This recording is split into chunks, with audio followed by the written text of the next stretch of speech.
Olá, turma! Tudo bem com vocês? E aí, vocês estão se cuidando? Estão quietinhos dentro de casa? Para tudo isso passar e logo, logo nós estarmos juntinhos, né? Mas, enquanto isso, vamos continuar com as nossas videoaulas. Hoje, nós iremos iniciar da seguinte maneira. Vou fazer a correção dos exercícios da aula passada, né? Da videoaula passada, que eu deixei para vocês fazerem. E disse para vocês fazerem o quê? Deixar as dúvidas onde? No mural. Eu acompanhei o mural ao longo da semana e fui respondendo as dúvidas da galera que deixou, ok? Continuem fazendo isso. Hoje, após o conteúdo, irei deixar as páginas do livro e vocês façam, não deixem de fazer e anotem lá no mural as dúvidas, ok? Então vamos lá, o que eu deixei para vocês? Eu deixei a matéria do modo subjuntivo, eu deixei a matéria do modo subjuntivo, módulo 1, capítulo 2, para casa, não foi? Algumas páginas, vamos começar lá.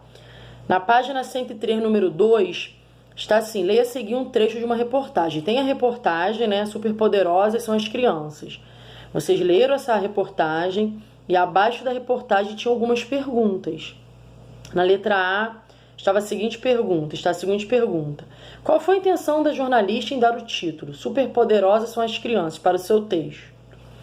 Vocês responderam, né? Vocês observem a resposta de vocês e vejam se condiz com o que eu vou falar para vocês. Qual foi a intenção dessa jornalista dar esse título para esse texto? Foi chamar a atenção do leitor, né? Ao fazer intertextualidade com o desenho animado As Meninas Superpoderosas. Diz que superpoderosas são as crianças, pois está fazendo o quê? Uma intertextualidade com o desenho que vocês devem conhecer, né? Com o desenho animado das Meninas Superpoderosas. E dar uma pista sobre o tema explorado na reportagem. Quer dizer, a influência dos desenhos infantis, dos desenhos animados, no comportamento infantil. Então, essa foi a intenção da jornalista.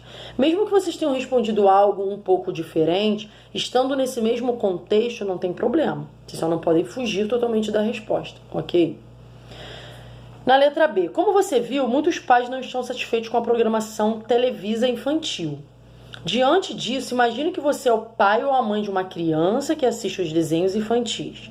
Dê sua opinião a respeito dessa situação utilizando expressões como é importante que, é necessário que, eu quero que, talvez, convém que e tomara. Aí é uma resposta pessoal, mas vocês vão usar essas expressões que eu disse para vocês, ok? Poderemos ter as seguintes respostas. É importante que nós tenhamos cuidado com os programas que nossos filhos assistem. É necessário que alguns programas sejam tirados do ar. Eu quero que as emissoras de televisão selecionem melhores seus programas para o público infantil. Resposta dessas maneiras com que eu quero. Ok? Na letra C, como nós estamos trabalhando, nós trabalhamos e vamos continuar trabalhando os verbos e estamos no modo subjuntivo, eu pergunto, qual tempo verbal você utilizou para escrever suas opiniões? O tempo verbal usado na questão anterior foi o presente do subjuntivo, ok? Por quê? Porque as opiniões expressam desejo de algumas coisas que aconteçam, a gente quer que aconteça. No entanto, não há certeza nenhuma se vai acontecer, né? Mas a gente está querendo algo. Foi aquilo que eu expliquei. No modo subjuntivo, dá uma ideia de quê? De indecisão, de algo que não está certo, ok? Quando a gente trabalha o modo subjuntivo, a gente trabalha algo que a gente quer, ou seja, de repente, uma opinião, algo incerto, ok? Então, ali é uma coisa que a gente quer. Desejo, né, que a televisão brasileira torne os programas infantis mais animados para os públicos. É um desejo meu. Estou usando o presente do subjuntivo, mas não sei se vai se concretizar, ok? Qualquer dúvida, vocês olhem, né, assistam novamente nossa videoaula da aula passada, ou usem o mural para dúvidas de vocês, ok? Corrijam, façam os exercícios, pois assim fica de uma maneira mais fácil da gente tirar dúvidas e vocês abduzirem o conteúdo legal, ok, galera? Na aula de hoje nós iremos trabalhar o quê? Dando continuidade aos capítulos do livro. No capítulo 3 do módulo 1 ainda, nós vamos ver frase e oração, né, a definição de cada uma delas e qual é a diferença, o que é frase, o que é oração, e sujeito e predicado. O que é sujeito, o que é o predicado em uma frase ou uma oração, ok? Mas antes disso, vou dizer uma coisa para vocês.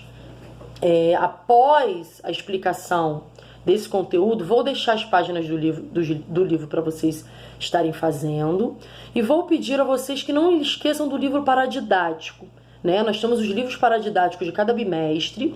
Esse primeiro bimestre eu já tinha dito a vocês que eu faria um trabalho com a turma referente ao livro de vocês do bimestre, que é o Wallace e João Vitor, né? O nome do nosso livro do primeiro bimestre. Independente se a gente está tendo aula presencial ou não, eu irei trabalhar esse livro. Então, aproveite esse tempo que vocês estão tendo em casa aí, né, na quarentena. Use esse tempo para vocês estarem lendo esse livro. Leiam o livro, releiam e assim, quantas vezes precisar para tirar as dúvidas e conseguir deixar as ideias bem claras sobre o livro na cabecinha de vocês, tá? Então já fica esse trabalhinho aí para vocês fazerem. Leiam e releiam o livro, pois vai chegar um momento que nós iremos trabalhar o livro. Tá bom, galera? Não esqueçam disso. Então vamos lá. Frase e oração. O que é frase? Na frase nós podemos ter ou não ter um verbo. Exemplo, eu posso colocar um verbo e ela vai ser uma frase.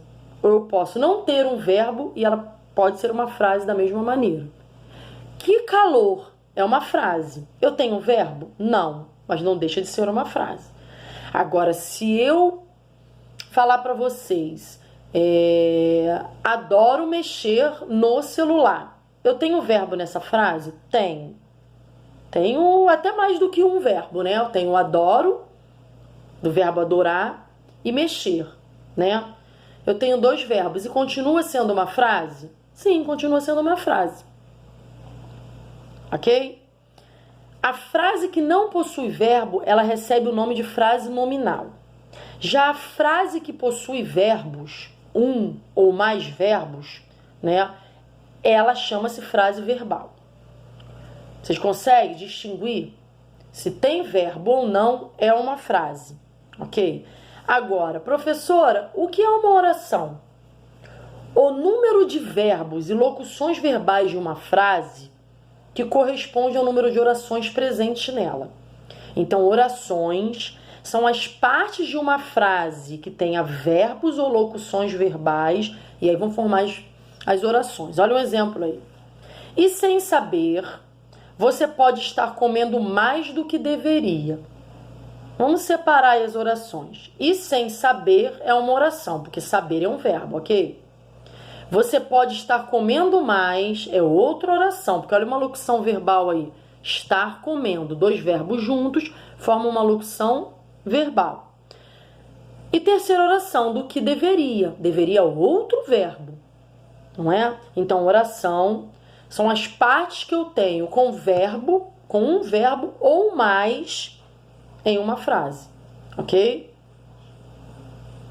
Dúvidas, deixem no mural, tá? Já que não tem como vocês levantar o dedo, como vocês fazem em sala, me chamar, me gritar, né? Ir à minha mesa. Então, como estamos distantes, as dúvidas serão feitas no mural.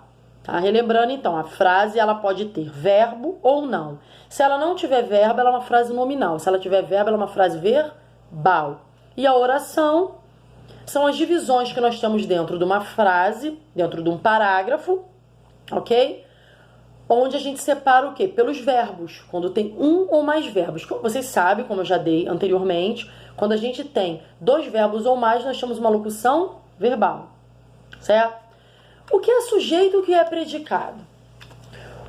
O ser sobre o qual se declara algo, recebe o nome de sujeito. Então, aquilo que eu declaro, algum nome, eu declaro algo, eu denomino como sujeito, né?